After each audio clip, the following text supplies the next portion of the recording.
Steve went to NASCAR and things wasn't doing very good or wasn't going very good. And I'll say this for on Steve's end, he was running for Kenny Bernstein.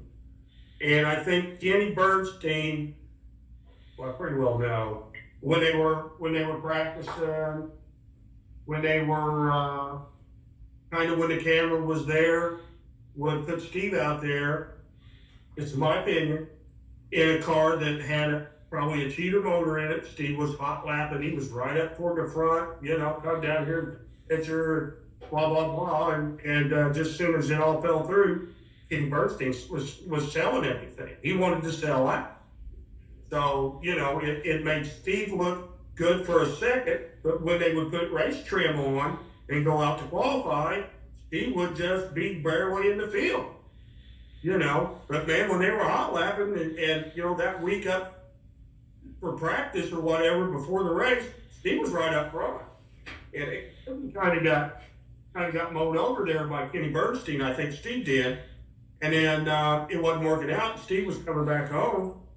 And I told Dad, I said, I can move my car back into the beach stall. Steve's coming back. Why race against him? Let's race with him. And Dad said, we've been running pretty good, and I'm kind of getting tired of the two-car team. We got half the crew. We only got one rig on the road. I'm happy with the way you're driving. You're my driver. And, man, I didn't think that was the right decision at all. And Scott Durkin was working for us at the time at the shop. That's when we were 100% building our own motor. Scott was totally over that program. And I told Dad, I said, well, if Steve comes back and he don't race for us, him and Gherkin are like best friends. Gherkin's gonna go with Steve.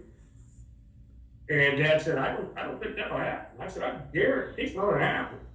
And it did, and it hurt my dad's feelings. And Scott went with Steve, and we stayed a one-car team. And kind of the rest is history. Dad and Steve had a little bit of a rocky road after that. A lot of people made more out of it than what it was. I know my dad, and maybe Steve was the same way. Like I said, he had his feelings hurt. He may mofo this guy or mofo that guy, mofo Steve. But if somebody comes and stop and mofo Steve, that kicked their ass right out the shop. Yeah.